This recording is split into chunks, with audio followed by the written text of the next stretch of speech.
All right, we're here with Keithy Simpson, so we just go over that with Keithy Simpson. She said it is the golfer's job to get you guys prepared. Yeah. I mean, you're in the playoffs now.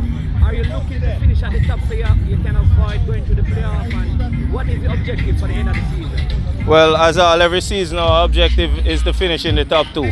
You know, and as you know, with another win, we could secure that for sure. But we take it game by game. You know, every game we aim to win. But as always, when you come away, you have to look for a positive result, and that's what we got today.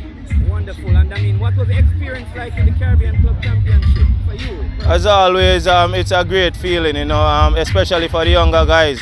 You know, I was really happy for them. They went out there and they showcased their talents, you know. We didn't go as far as we wanted, but we are grateful. Yeah, man. All right, Keithy, thank you so much. Keep on doing well. Hope to see you one day back in the national team. It's been a while, but you're one of the better holding midfielders out here. Yeah, thanks a lot.